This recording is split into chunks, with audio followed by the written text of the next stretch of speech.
Não adianta ter algo que funciona se este algo não pode ser um produto. Os computadores tiveram uma longa evolução, mais de 60 anos evoluindo para o que temos hoje em nossas casas. A questão de desempenho foi um fator que foi alcançado, e hoje um computador moderno pode ser aplicado em qualquer atividade de processamento. Olá, eu sou Ricardo e vou lhes explicar como foi a evolução dos computadores. Esta é a primeira aula do segundo capítulo. Acompanhe o canal, cura sempre e compartilhe. Ano após ano, o custo dos sistemas computacionais continua caindo de forma significativa, ao passo que o desempenho e a capacidade vão melhorando drasticamente. Os laptops de hoje em dia têm capacidade de processamento computacional de um mainframe da IBM de 10 ou 15 anos atrás. Ou seja, praticamente, liberamos a capacidade de processamento computacional.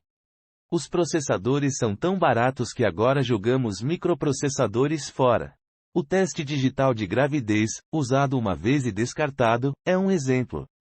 E a contínua revolução tecnológica tem possibilitado o desenvolvimento de aplicações de assombrosa complexidade e potência.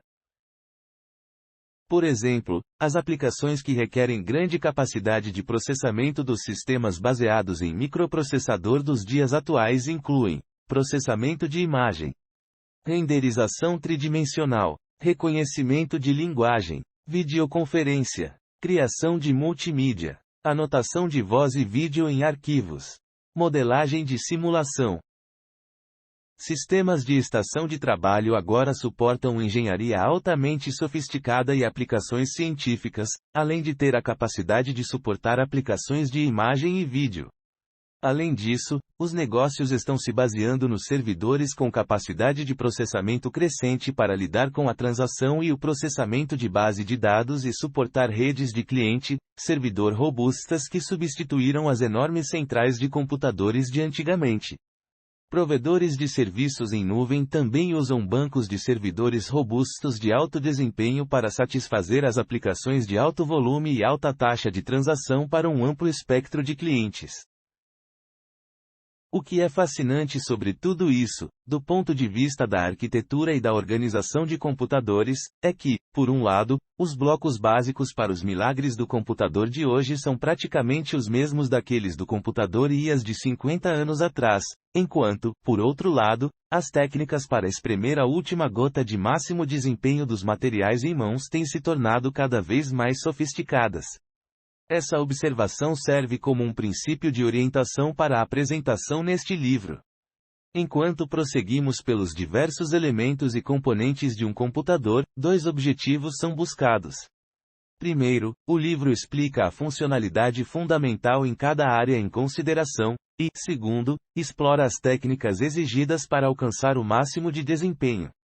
No restante desta seção, destacamos alguns dos fatores mais fortes para se alcançar o máximo de desempenho. Velocidade do microprocessador. O que dá aos processadores Intel x86 ou computadores mainframe da IBM essa potência incrível é a busca implacável de velocidade pelos fabricantes de chip de processador. A evolução dessas máquinas continua a comprovar a lei de Moore. Como essa lei sustenta, os fabricantes de chips podem desencadear uma nova geração de chips a cada 3 anos com 4 vezes a quantidade de transistores. Em chips de memória, isso quadruplica a capacidade da memória de acesso aleatório e dinâmico, ainda a tecnologia básica para a memória principal, a cada 3 anos. Nos microprocessadores, a adição de novos circuitos, e o aumento de velocidade que vem da redução das distâncias entre eles, melhorou o desempenho de 4 a 5 vezes a cada 3 anos ou mais desde que a Intel lançou sua família x86 em 1978. Mas a velocidade básica do microprocessador não alcança seu potencial, a menos que receba um fluxo constante de trabalho para fazer na forma de instruções de computador. Qualquer coisa que atrapalhe esse fluxo suave mina a potência do processador. Consequentemente, enquanto os fabricantes de chips estiverem ocupados aprendendo a fabricar chips com densidade cada vez maior, os projetistas de processadores deverão aparecer com técnicas ainda mais elaboradas para alimentar o monstro. Entre as técnicas embutidas nos processadores contemporâneos estão as seguintes: realização de pipeline, predição de desvio, execução superescalar, análise de fluxo de dados, execução especulativa.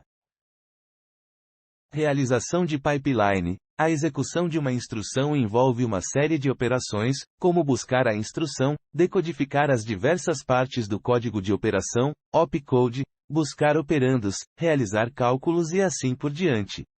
Utilizar o pipeline possibilita que um processador trabalhe simultaneamente em diversas instruções ao executar uma fase diferente de cada instrução ao mesmo tempo.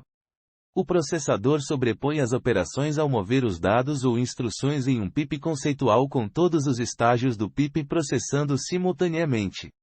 Por exemplo, enquanto uma instrução está sendo executada, o computador está decodificando a instrução seguinte.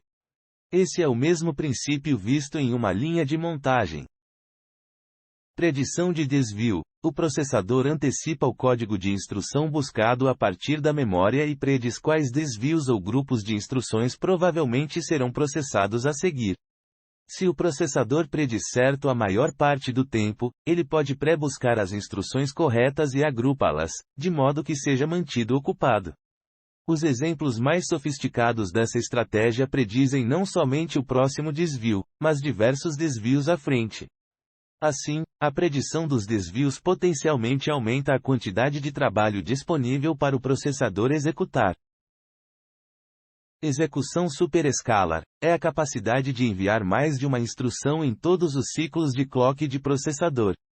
Em efeito, diversos pipelines paralelos são usados. Análise de fluxo de dados. O processador analisa quais instruções são dependentes dos resultados, ou dados, umas das outras, a fim de criar uma lista otimizada de instruções. De fato, as instruções são listadas para serem executadas quando prontas, independentemente do pedido do programa original. Isso previne atrasos desnecessários. Execução especulativa. Usando a previsão de desvio e a análise do fluxo de dados, alguns processadores especulativamente executam instruções antes de seu surgimento real na execução do programa, mantendo os resultados em locais temporários. Isso permite que o processador mantenha seus mecanismos de execução ocupados o máximo possível, executando instruções que provavelmente serão necessárias. Embora a capacidade de processamento do processador tenha crescido em uma velocidade espantosa, outros componentes críticos do computador não a acompanharam. O resultado é a necessidade de procurar o balanço do desempenho. O maior problema é que estes dispositivos de entrada e saída operam sobre o mundo real e físico, e esbarram nas dificuldades do mundo real.